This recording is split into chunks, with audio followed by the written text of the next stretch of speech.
It's Monday, July 21st. I'm Adam Walsh, and this is The Signal.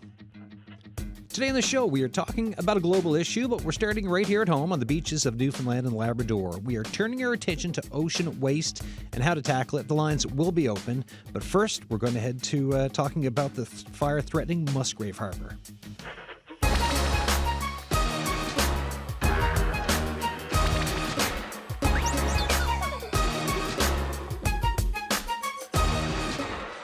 Yeah, so before we get to our main topic here, you're just listening to Leanne Power there in the news, and Leanne joins us now on the line. And I'm just looking again, you heard her news story, or if you're just joining us and you missed the news, right, the latest from CBC NL Online for the fire-threatening Musgrave Harbour as crews continue to battle a wildfire on the Avalon Peninsula and a blaze that ignited over the weekend in central Newfoundland. The provincial fire duty officer is hoping forecasted rainfall will help suppression efforts, right? That's the hope that we're hearing about now.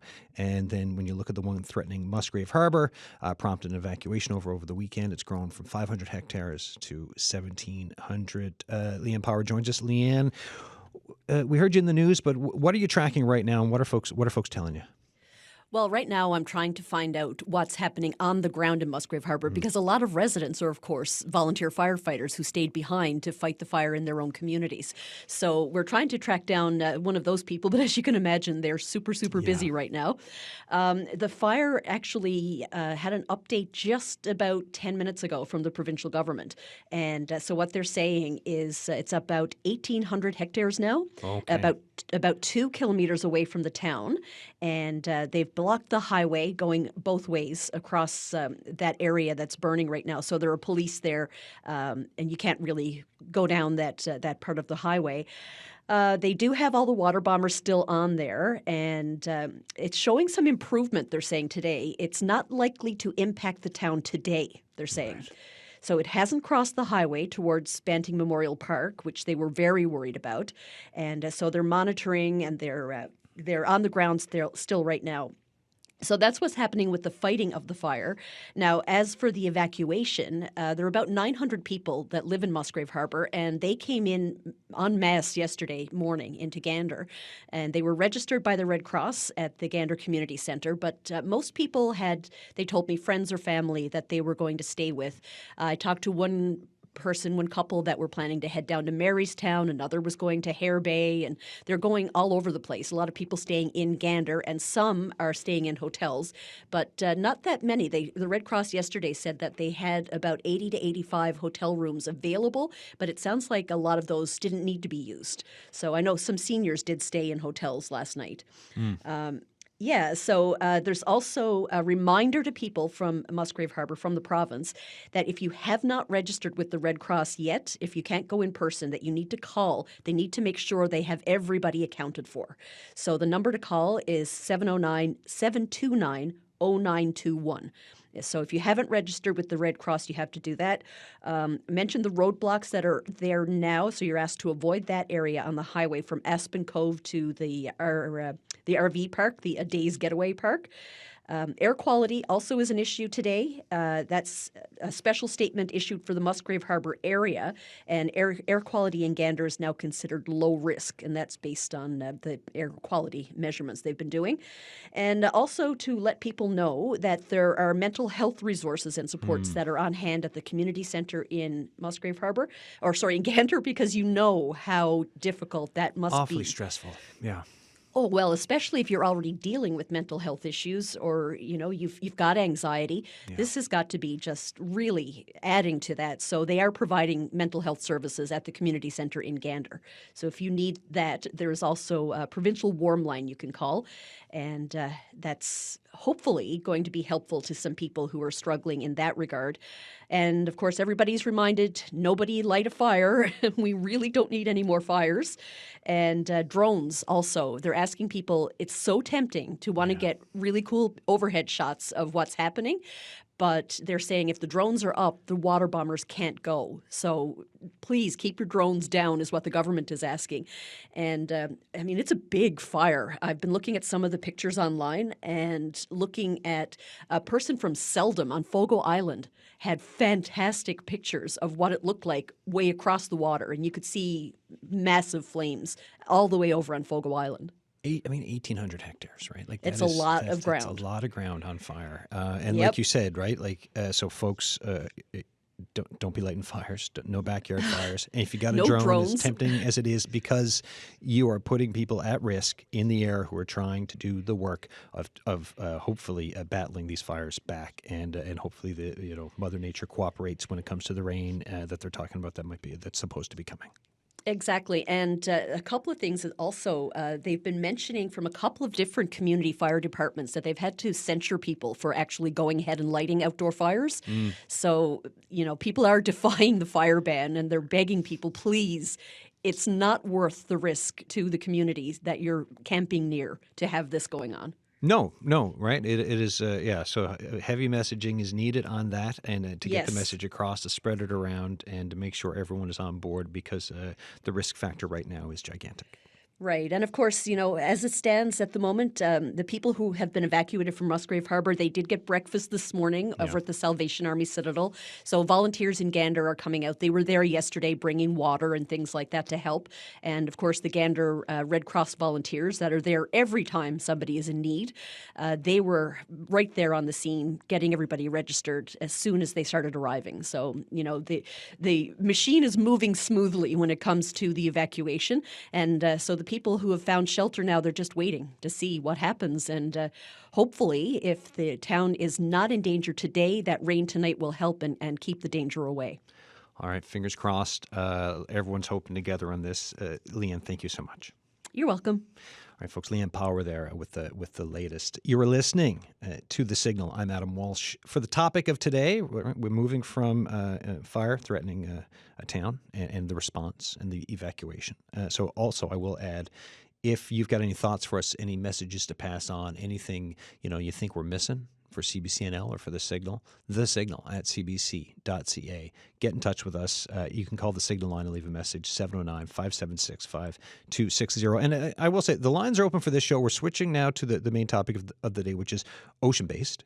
But the phone lines are open and will be open through the show, 709-722-7111, 1-800-563-8255. So when we think about our shoreline along the coasts of Newfoundland and Labrador, plastics, metal, other stuff washing up, today we're talking about what's out there, how to maybe tackle some of it. We're going to hear from some people with ideas on repurposing it. And it's a conversation around ocean waste. So the lines are open for your calls, folks. I've got two people, so my guests for today, who are with us for the full program in the Corner Brook studio. Daniel Lang is with an organization called Atlantic Healthy Oceans Initiative, also known as AHOY, which is based in the Gros Morne region. He's lead on the plastics pollution program for AHOY, third-year environmental science student at Grenfell Campus Memorial University. Hello, Daniel. Hey there. How's it going? Good. How's the Corner Brook studio treating you? Oh, it's great. Yeah. Nice and comfortable. Good. Excellent. Finally, a decent temperature outside. So I heard that. So that's the temps have been beaten down a bit, which is nice. And I believe next to you, because I've also got you both on video in Corner Brook, so I can see, I believe, your arm. And then Tara Young is next to you, an interdisciplinary eco-based artist. Tara, how you doing? I'm good. How are you? Good. Thanks for coming on the show, Tara. We'll start with you. What is an interdisciplinary eco-based artist? Give us a description of that. Yeah, so interdisciplinary, meaning I work across multiple disciplines. I do printmaking, painting, drawing, installation, sculpture, textile stuff, all sorts of stuff. And eco-based, meaning my practice is rooted in the environment, specifically in ocean waste. Why eco-based? For you, what was the jumping point or the catalyst for it? Was it a lifelong building thing? Was there a day, a eureka moment where you can think, oh no, this is what I have to do? Yeah, I think it was kind of like a eureka moment. Okay. Me and Daniel were helping out with a ocean cleanup in Wild Cove in Norris Point, and that's where he's from, and that's where I had been living with him. And the amount of garbage we had collected in, I think it was an hour and a half, it was crazy. Say how much that number was again in the hour and a half? Do you know, Daniel? if I remember correctly, it was 656 pounds. Hour and a half, 656 pounds. So, Daniel, what were your thoughts when you did that? Well, that was my first cleanup with Ahoy. It was really eye-opening. The same beach, we had collected 2,900 shotgun shells within that same time period with, I think it was 21 volunteers. So yeah, it was really, really eye-opening just to see the sheer quantity of stuff on our beaches.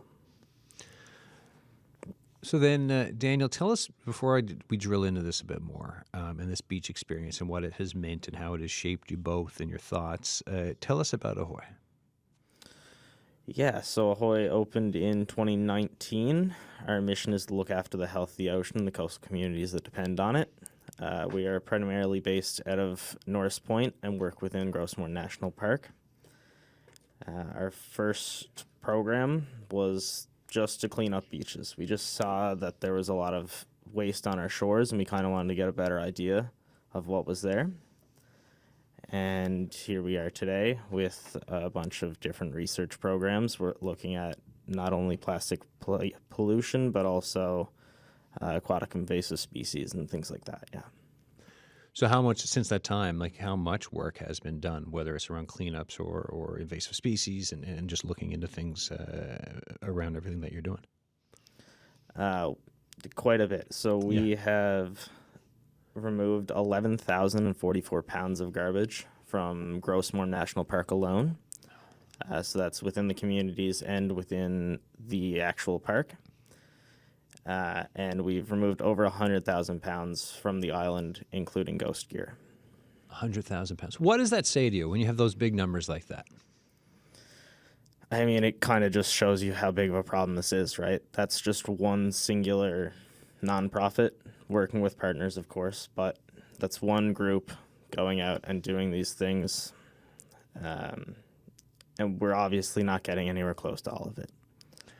No, and it keeps coming back too, right? Yeah, well, you end up, we clean the same beaches every year for data purposes. Yeah. And pretty much every year, it's the same waste. You could clean it 1 month and come back 2 months later, and you'd pretty much get a similar outcome.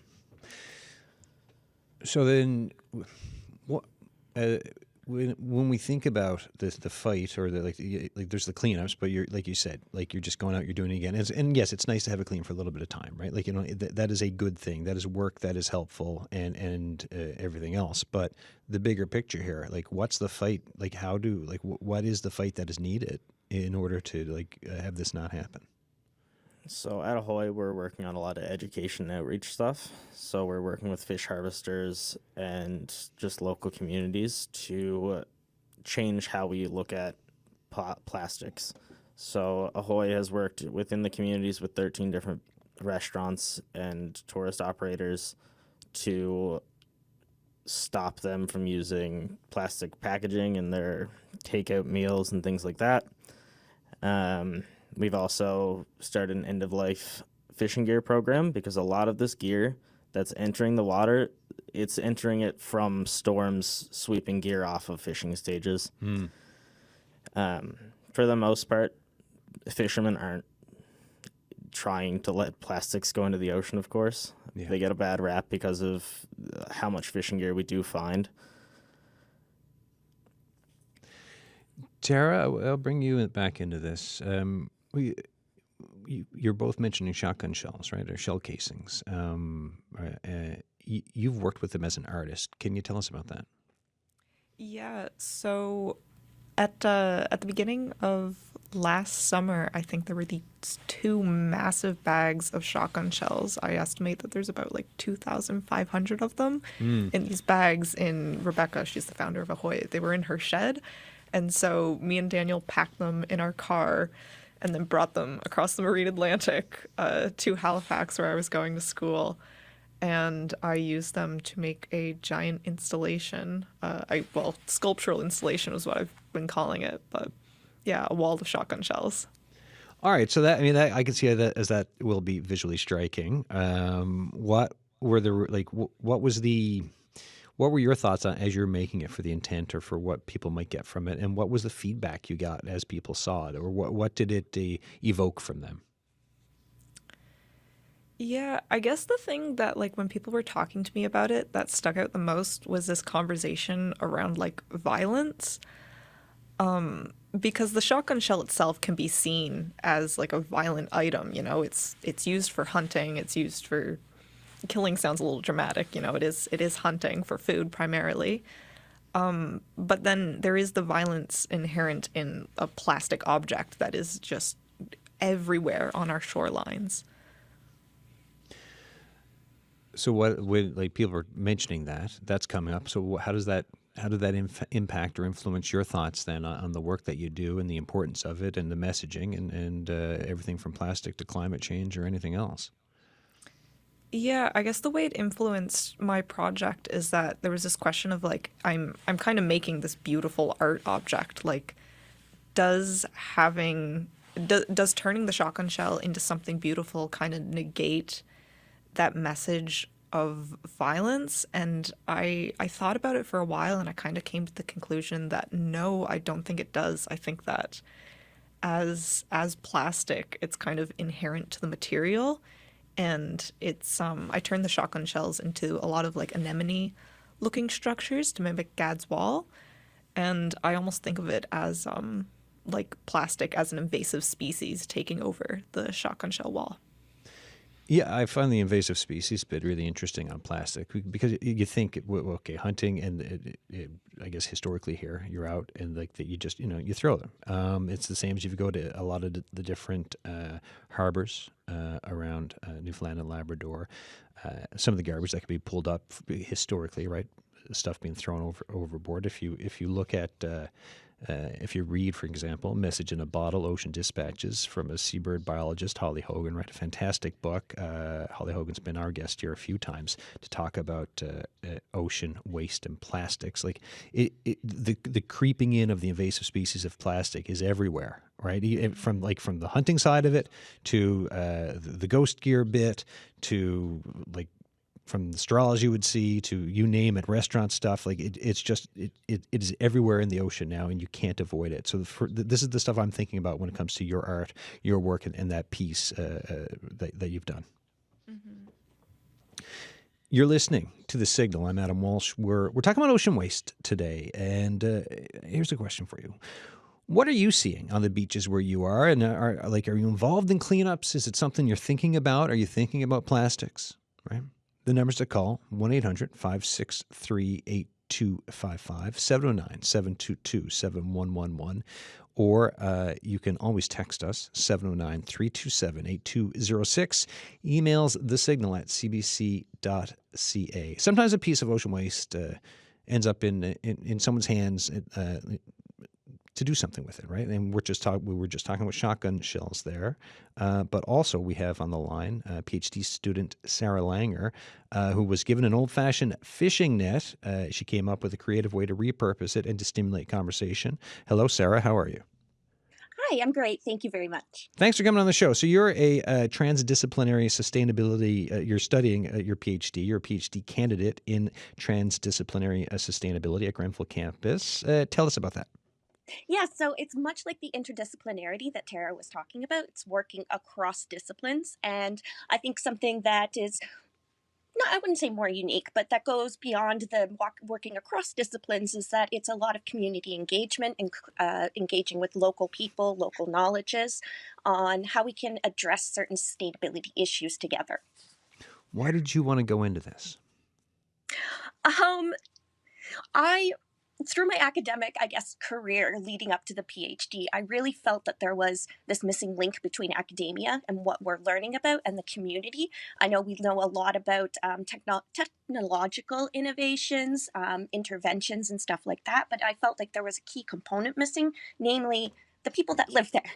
And I was, for this fishing net that I got, I was actually inspired through Sean Bath, who was featured in the documentary Hell or Clean Water from Clean Harbors Initiative. He was actually invited onto a podcast that we were producing at Grenfell through the Environmental Policy Institute on ocean waste as well. And he was talking about this fishing net that had entangled an orca, killer whale, off the coast of Twillingate, and it had drowned due to it. And something that he said that really struck me uh, really hard was you would never bury a dead man with a noose around his neck. Mm. And this whale was put out there with the net around it. He was able to cut it off. And when I heard those words and him on our podcast saying, just reaching out, anyone that wants to do something about it, I was really inspired that, yes, I think something can be done with this, but I have no idea what. And I think it was great going into communities and getting feedback to make this thing much more than what I thought it should be and more about what the community thinks and wants it to be. All right. So then tell us what happened with it then. Yeah, so I went up to Conch, which is near Mainbrook and Brockton on the Northern Peninsula, and they have the Interpretation Center, the beautiful embroidered tapestry there, and that really inspired the idea of using textiles and the cultural island textile arts to transform the net into a sort of tapestry that we could hang up in Conch, that it can be there, that and it represents small acts of sustainability as we transform it. So what we did is in between all the meshes, we either crocheted or embroidered different squares to fit in and sewed them all together. And a key component about this was that I wanted community members to really contribute to it. So I got a lot of people making squares to contribute, to be sewn in. People were donating their old yarn. I still have yarn up at the Interpretation Center, a whole corner filled because so many people wanted to contribute in some way to this. Mm. And it's become this kind of abstract, colorful tapestry that I think really represents just the creativity of everyone, the different styles that they did. And I feel like as well, I was doing a lot of the sewing, but it felt like it was a lot of the community members that did most of the making of these little squares. So it was really tying in all of these individuals that really wanted to take part in some sort of reclamation of this project. Yeah, I'm looking at pictures of it now, right? It's striking. You've got this fishing net, and in it, it's like like the quilt type squares, and there's a fish on Yes. one, like just different designs. I think there's a sunflower I'm looking at, plus others. It really stands out. So as you were getting these pieces from folks in the community, what were they telling you? What were they like? What was the nature of the conversation around, as you were creating this piece? A lot of it I found was around, in terms of sustainability, it Mm. was cultural, art sustainability. How can arts be used in this way? And when I was there, a lot of talk actually was when I was asking about some of the issues and sustainability issues people in Conch were seeing. And I can't speak for any other community across Newfoundland or any other fishers or people. This is a very, very small community of 150 people. So, just my experience here, the number one sustainability issue was, a population decline. Mm. The fishery definitely being, the fish plant there is, I don't think has as much fish coming in to process. A lot of the fishers are aging out. I didn't hear a lot about ocean waste or missing fishing gear. However, there's a big narrative still around there that longliners are much responsible for this, Mm. which I can see definitely. I think we all kind of can say like, yes, that kind of does make sense based on what we've heard from different like documentaries and all of that stuff. Um, what I've never come to figure out is where our net came from. Was it from a longliner? Was it from a local fisherman or a small scale fishery? And that's something I'd like to look into. And it's not to say that to demonize small scale fishers at all. It just more so, was it broken free? Was it lost? What are the impacts to this person or this group?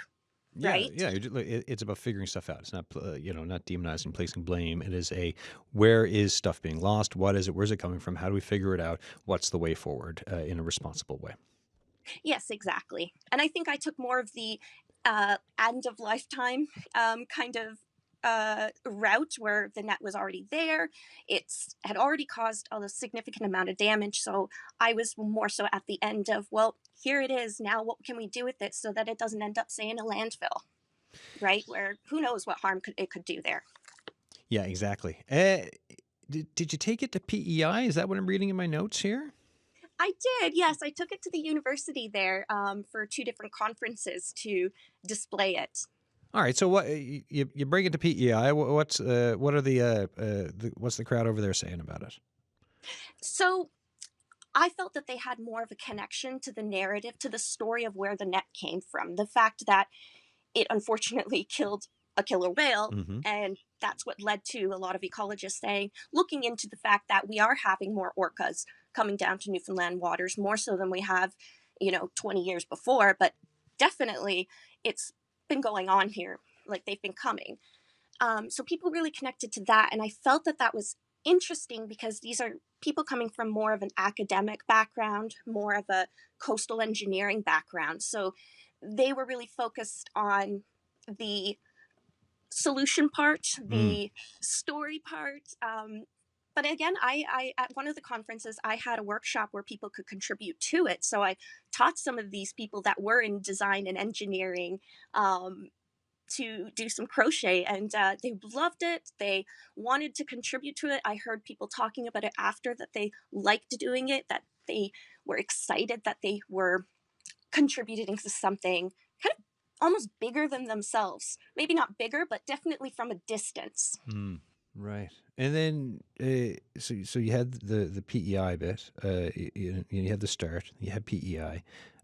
This whole time, you're the one who has it as well, right? How has it helped then shape your research when you put all this together and you look at where things are going? Like, how is this helping with your research and what you're doing for your PhD? I think the main thing I've seen is that in terms of arts based methods or research, art has been a great way to reach out to people, to really connect to people. I think as an academic, we have a a problem with using too much jargon and really not connecting with Yeah. people or listening. And I'm sure I'm having trouble with that right now. No, you're doing a great job. You're the opposite. There's zero issues or problem with you connecting. You're doing an excellent job of describing Well, I everything you've think been that doing. could be a skill that I got just from spending time in Conch and having this. And I think that's an important piece there, using arts and culture, Mm. that, the traditional handcrafts that are in Conch, to show that we can use these different ways of addressing certain sustainability issues, creating sustainability innovations, even just sparking ideas. I have plenty of net left, like so much more. It's kind of ridiculously incredible in a bad way of how big this is. And there's been ideas now. What more can we do with it? What else can we do with it? What are new ideas that we can start conversations around? And maybe it might not necessarily be, such as this finished tapestry that we have hanging up right now. It doesn't necessarily, you know, when you look at it, really flash like, oh, this is an ocean waste reclamation project. So it's showing how we're getting different interpretations, representations, different concerns all wrapped up into this piece that all came from just one, you know, issue.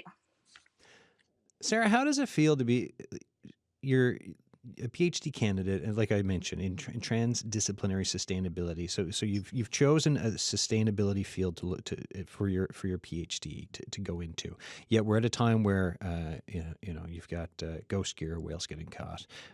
We started the show today talking about wildfires and threatening of communities in Newfoundland and Labrador. We're wondering whether net zero will ever happen, and looking at the future of what is happening with climate change and this warming planet of ours. What, like, for you to be in this position, is it just I want to keep doing my work and my research and generating conversations? What are your thoughts on this time and place that we're in right now? Oh gosh, there's Just so a small much. question, just a teeny Yeah. tiny question for you. So I guess where I see myself or my role in all Yeah. of this is more so a facilitator. Honestly, I've learned stuff in university. Um, I don't know what the effects of ocean gear are. I'm not a fisher. I don't need to spend money replacing it. I don't have a livelihood based on it. So I feel like it's been just a conversation starter, and I think that in the unprecedented, in the not unprecedented, but in this unique like space we're in, where this is becoming a real crisis and it's becoming a visible crisis. I think we're still in the stages of education, but more so educating on what we can do because it's already in the ocean. I think that, yes, we need to start thinking about how do we make sure that these things go scare ocean waste plastics. Yes, we need to think about how do we stop that from entering the waters, but there is also addressing what's already in the water. And I think maybe that's something that, people can address locally. And I think that's important too, because if we think of sustainability problems as these big overarching things, it can really just disenfranchise people from thinking, but what's my role? What can I do to help? Totally. Sarah Langer, thanks so much for coming on the program. I appreciate it. Thank you very much. Our folks, Sarah Langer there, PhD candidate in transdisciplinary sustainability at Grenfell campus for Memorial University. You're listening to The Signal. I'm Adam Walsh. We're talking about ocean waste today. Are you seeing anything in your community? What do you think when you see stuff wash up on the beach? And are there cleanups? Are you part of them? Overall thoughts on this? 1-800-563-8255, 709-722-7111. Email us at thesignal@cbc.ca. 709-327-8206 for texts. Let me go back to my main two guests who are in the Corner Brook studio. We've got Daniel Lang, who's with Atlantic Healthy Oceans Initiative, known as AHOY, and Tara Young, an interdisciplinary eco-based artist. Daniel or Tara, as I look back there, you're both on on my monitor now. This is great. As I look back at both of you, any thoughts on on the conversation you were just listening to? Yeah, that was really interesting. It made me think of an artist I came across in my research. I think the name is Carly Mullally. And they do a lot of repairing bait bags with all sorts of different repair techniques. And some of them are repair techniques for nets and stuff, and other are totally non-feasible as an actual repair thing. Some of them are crochet repairs of bait bags and stuff. Yeah. Daniel, what about yourself? So we have worked with a couple of artists as well to make similar pieces. But opening up to a community effort is really, really interesting. I'd be interested in reaching out to her and kind of and get starting in our touch. own thing. Yeah. Well, the idea of having something to generate a community conversation, of getting feedback, of hearing from folks, and everyone will think something different around a piece, right? And I think that's a great thing, because all of it is conversation and everyone kind of connecting together and wanting to work towards something or reach some kind of whether it's a solution or an understanding or whatever. So I think it can be a good thing. Hold on for a sec, folks. We got Craig Lewis is on the line, calling from Springdale. Hi, Craig. Good day. How you doing? Good. Thoughts on the program today? Thoughts from Springdale? Yeah, well, there's a few things. One is it's called a sea bin.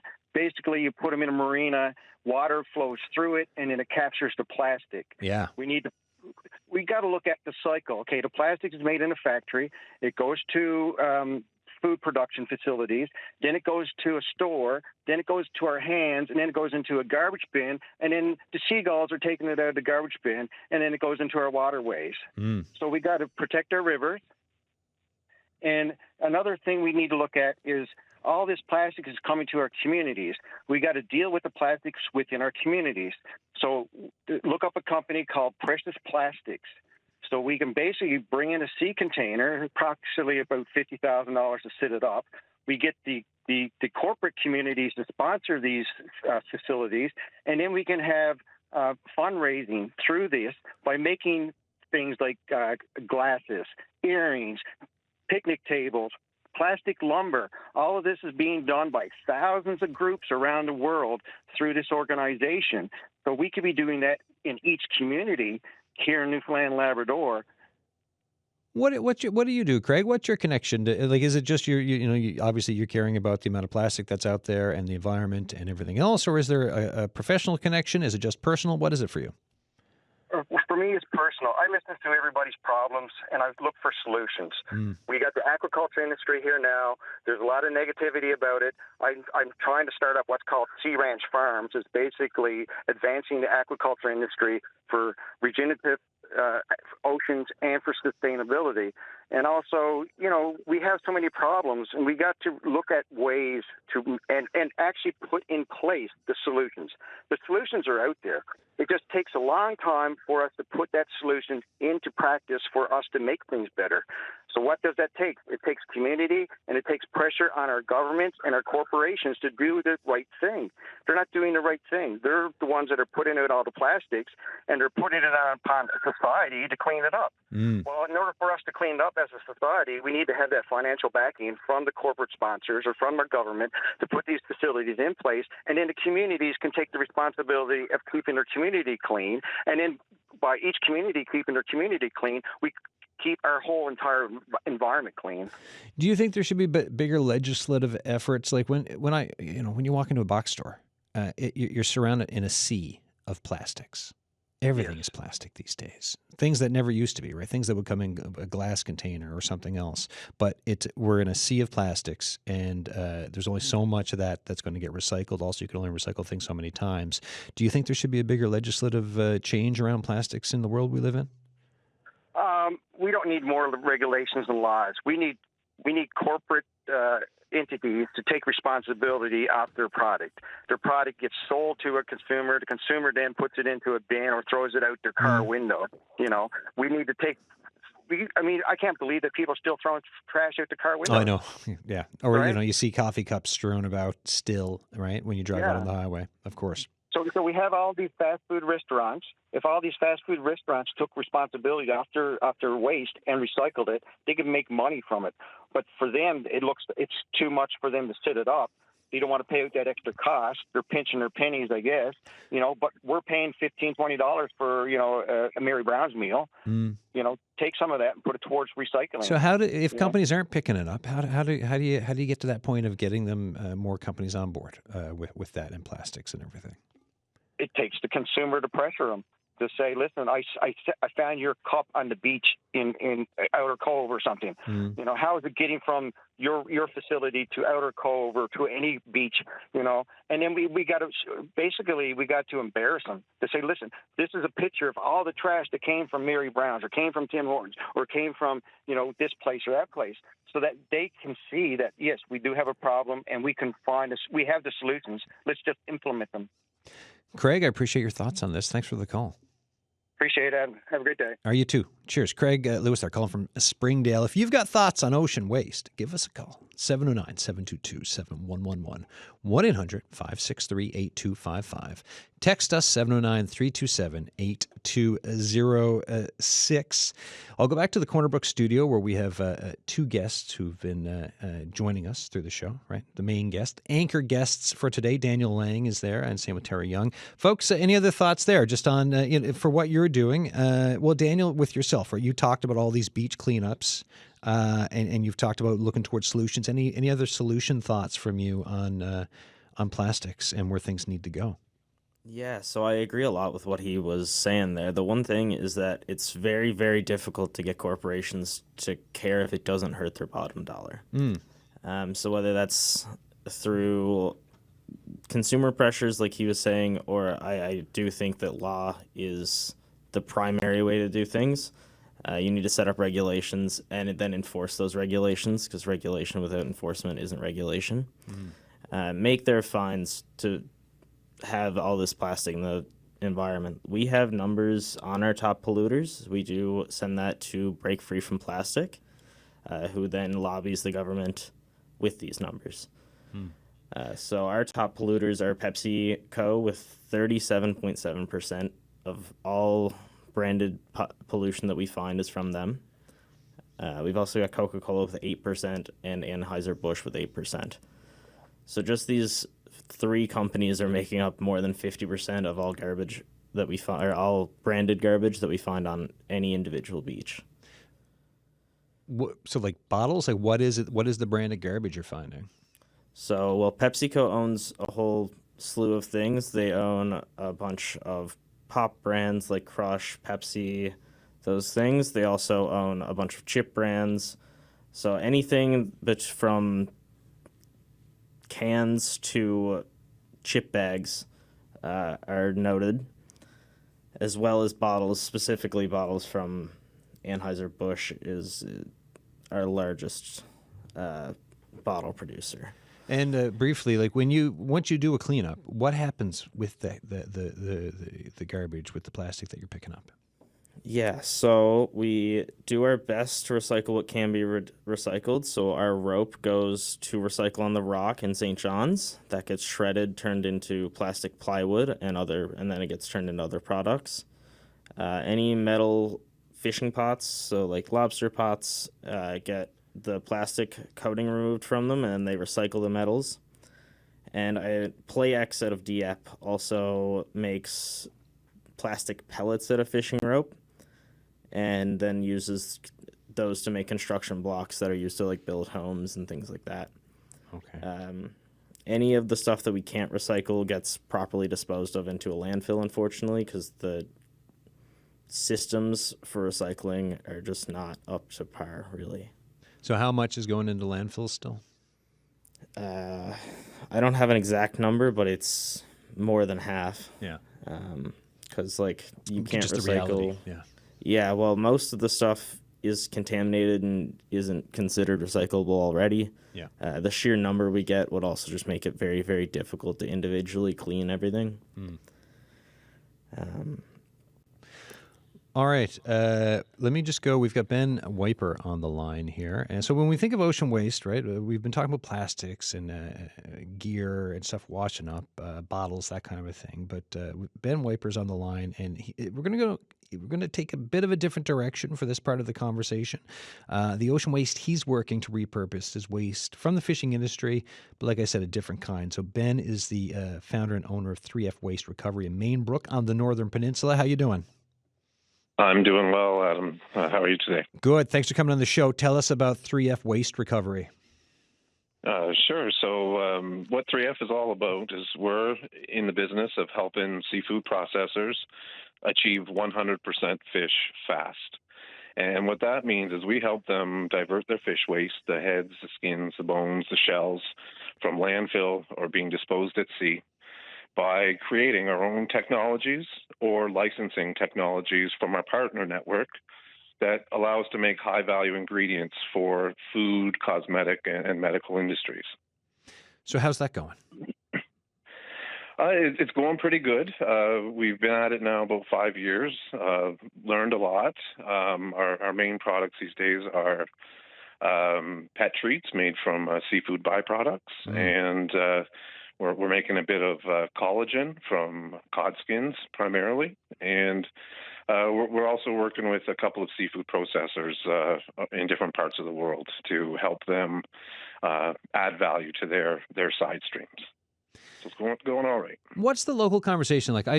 Just a couple of days ago, I was down by the water and I saw I was like, oh, what's that floating by? And it was fine, right? It was, someone had filleted a cod, and so this was the rest of it just kind of floating by. So it's waste. It will decompose or it'll be eaten by other, ocean creatures. Fine, but to have to look at the way we've historically done things in Newfoundland and Labrador, perhaps around the fishery and waste, and to get people on board for you and what you're trying to do with 3F Waste Recovery, to be like, actually, hold on now, we can monetize this. This can go into pet treats, collagen, everything else you just laid out.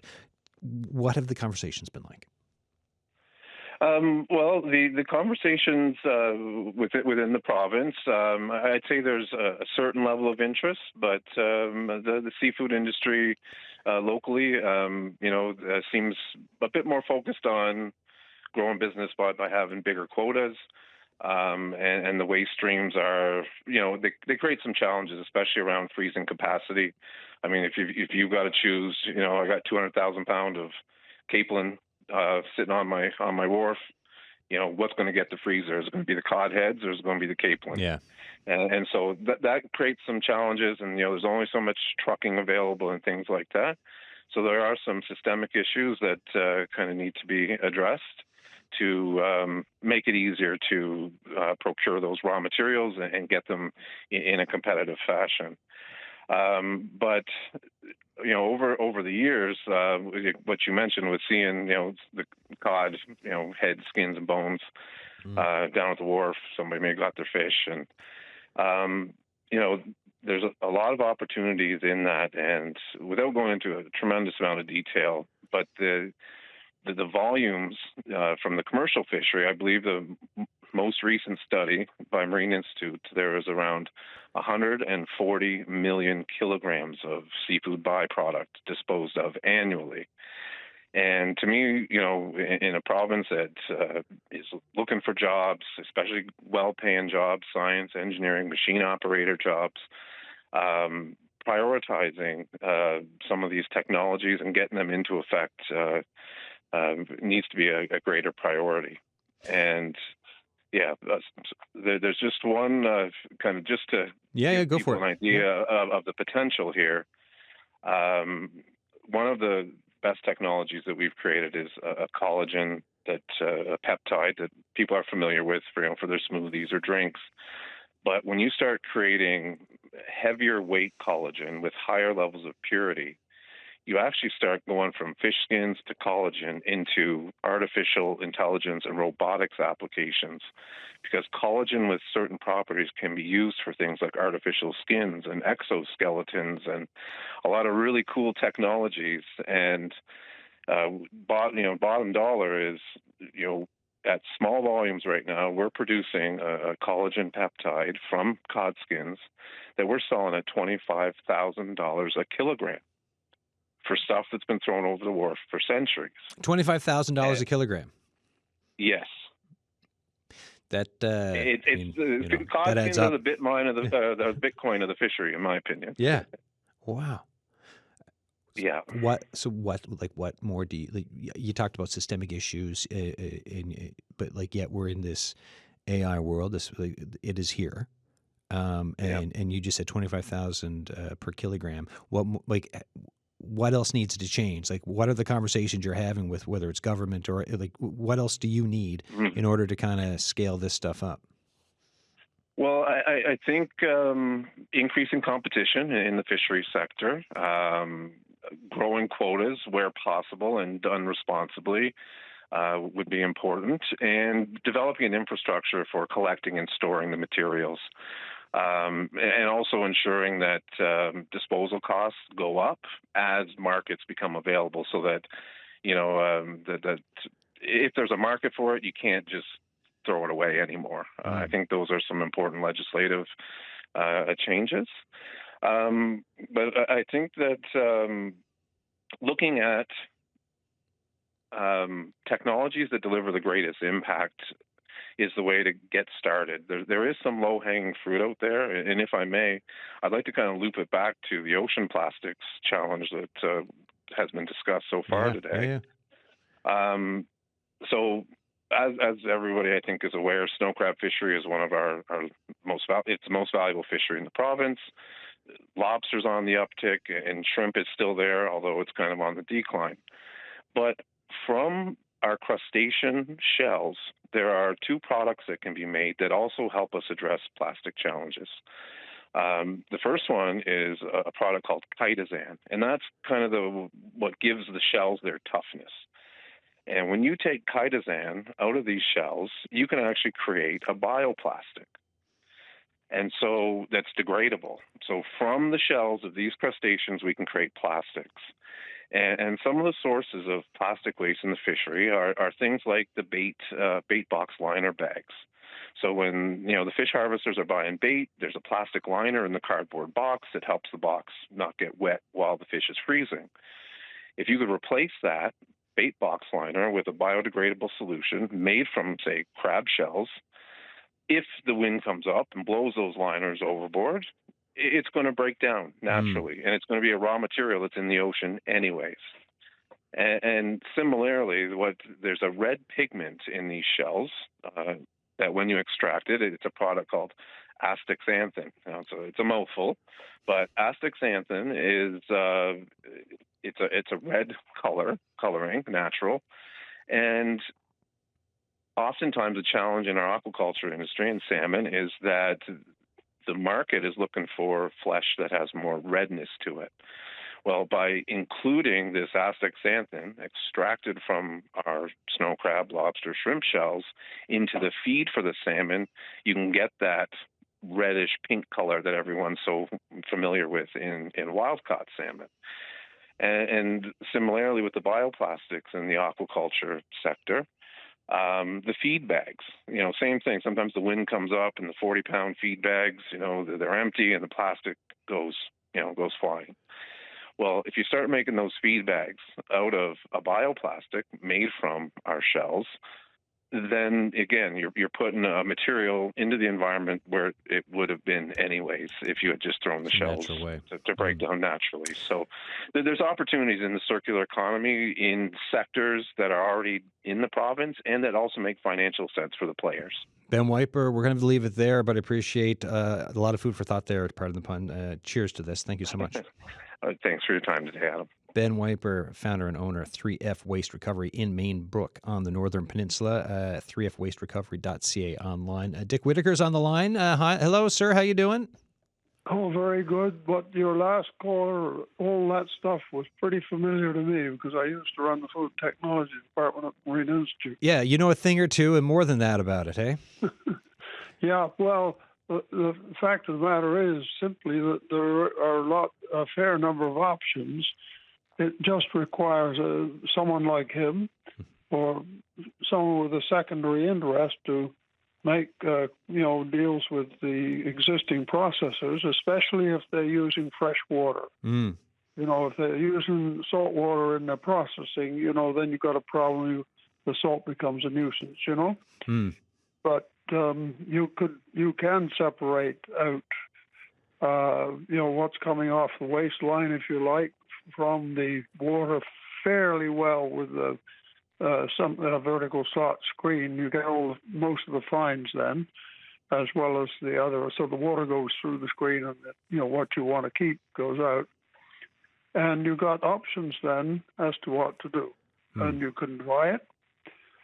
You can turn a lot of it into organic fertilizer. Now drying it, that is easily said, not necessarily as easily done, but on an appropriate sort of aerated conveyor, that's possible.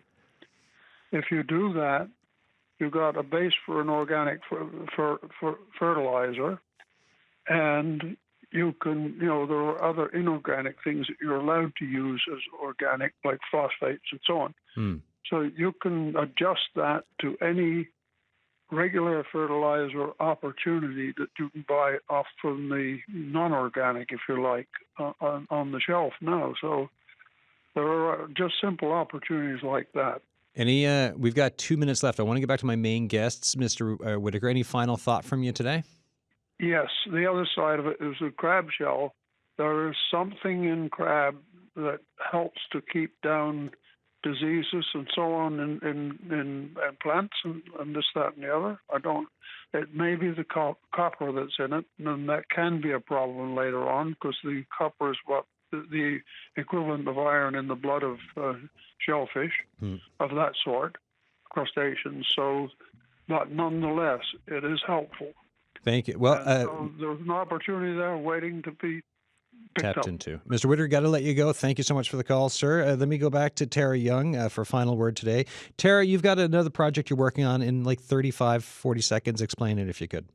Yeah, we're taking all the garbage that we're collecting over this field season, and I'm planning on turning it into an educational wall at the Bombay Marine Station. And I'm doing that with the support of the Oceanwise Action Grant and with the support of Ahoy, who is helping me collect all the garbage. Excellent. And if folks want more information on that, where do they go? They could probably look on Ahoy's website, or the wall should be completed by January this year. So you can head down to Norse Point and check out the Marine Station. Fantastic. Tara Young, Daniel Lang, thank you so much, folks. Thank you. Thanks. Have a nice one. You too. All right, folks, that is it for Monday. I'm back in the saddle. Bernice Hillier, thanks so much for sitting in last week. Tomorrow, gardening day. It is Tuesday in the summer. Todd Boland from Munn's Botanical Garden will be here. I've got questions about maintaining soil health during the grow season. Also, potential pests messing around with maple trees. We'll talk about that tomorrow. We'll take your calls. Would love your grow season updates. Thanks for listening.